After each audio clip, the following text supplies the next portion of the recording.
Hello survivors, welcome back to the channel.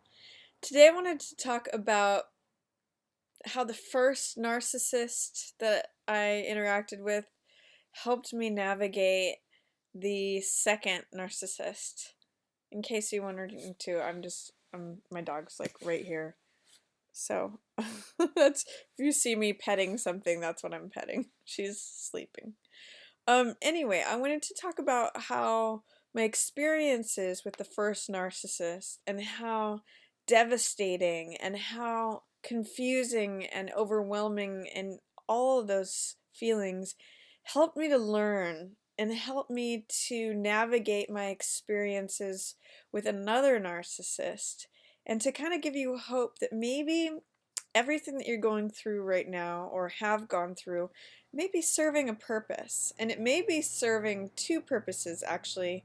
One of which is to help you recognize and navigate any narcissistic encounters in the future, as well as forge a closer and stronger bond with yourself and your own boundaries. So, the first narcissist, when I left that situation, I used to call that house the frying pan.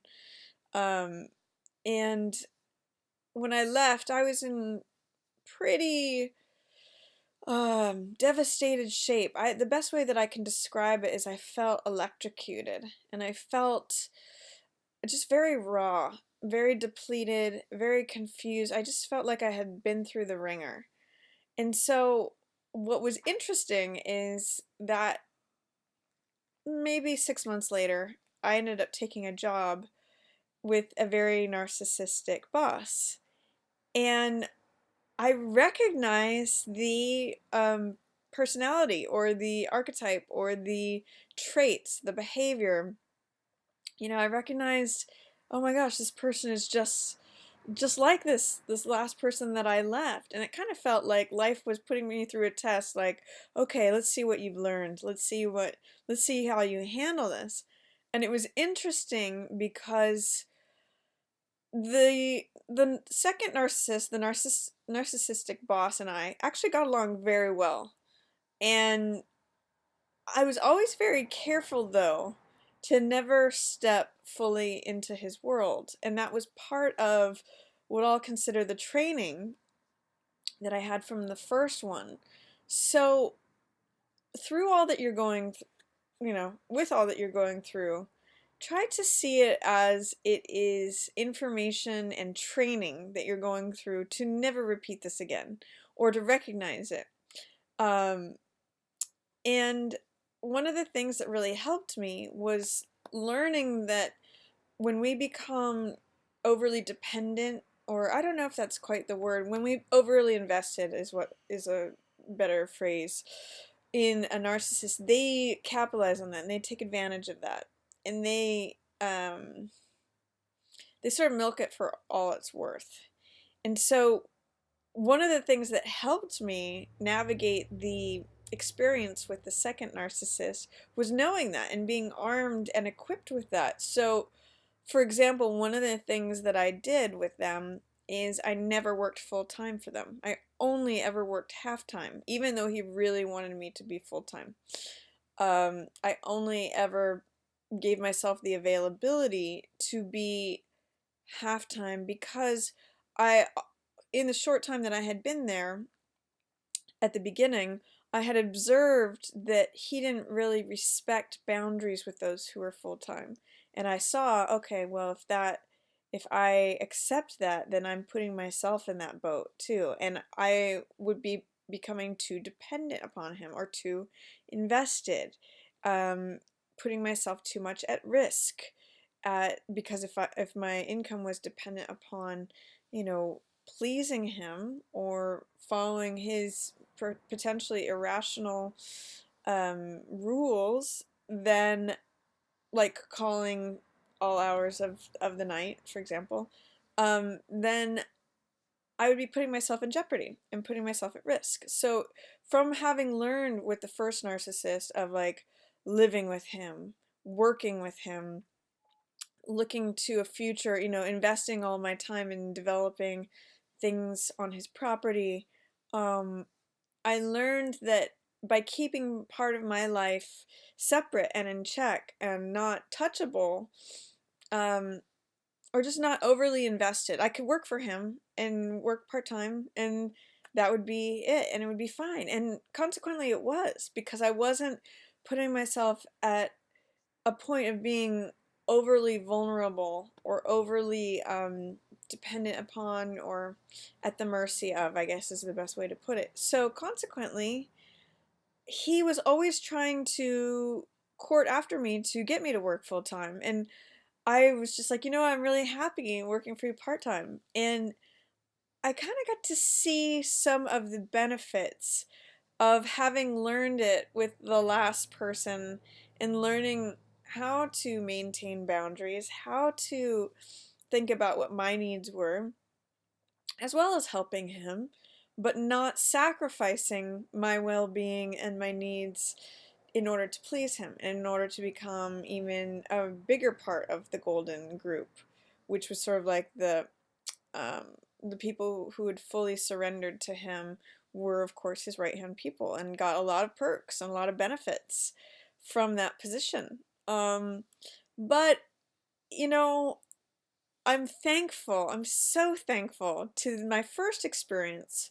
which, although traumatic, and although, you know, I wouldn't want to repeat that, or I wouldn't want to wish that on anyone, it really did help with navigating the second one. And I was able to see my boss through the lens of the understanding that I eventually had about the first narcissist. And that is, I start to see them as just like a very broken 4-year-old that hasn't grown past that point.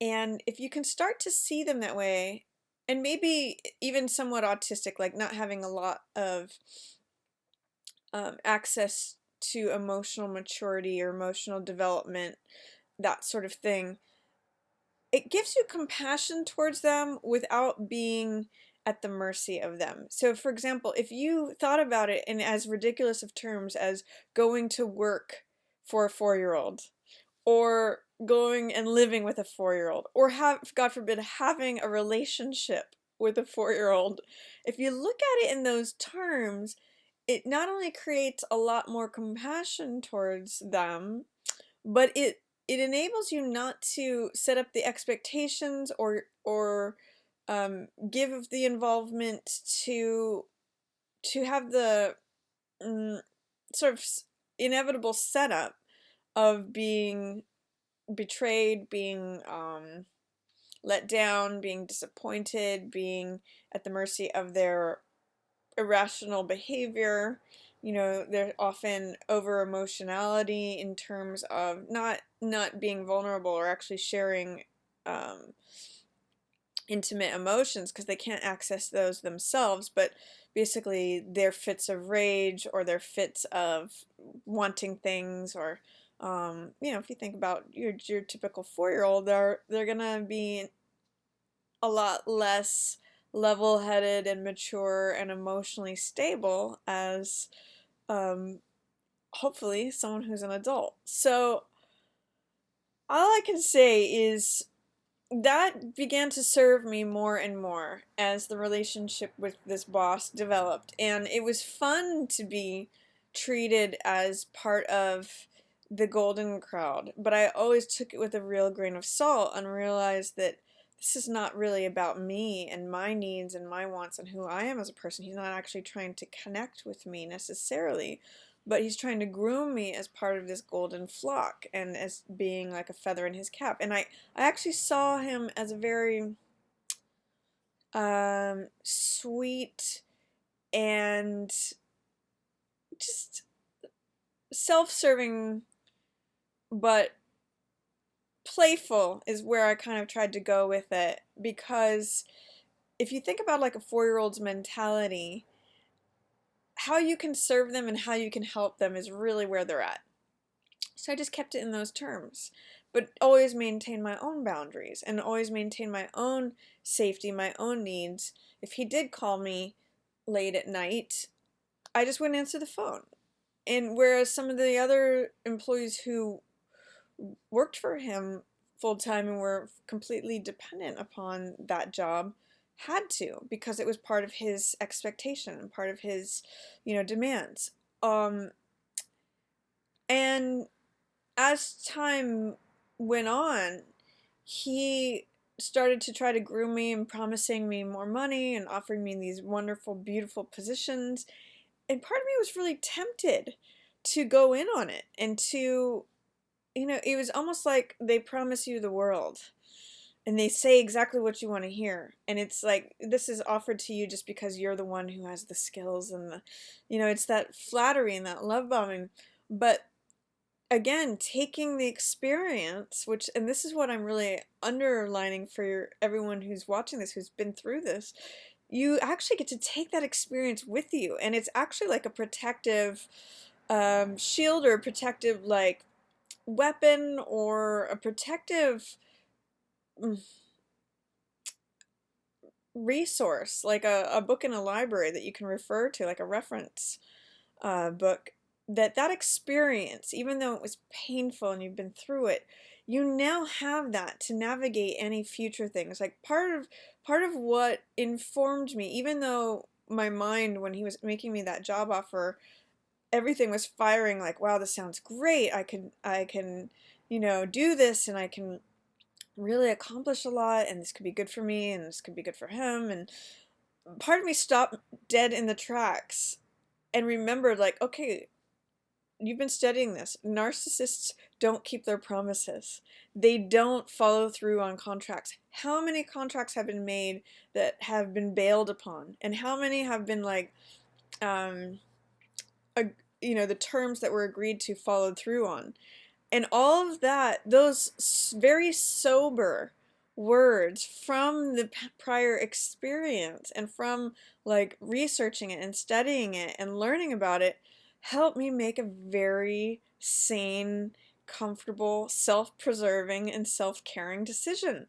So I just want to put that out there, that even though you might be going through hell, keep going. Who says that? Winston Churchill? If you find yourself going through hell, keep going.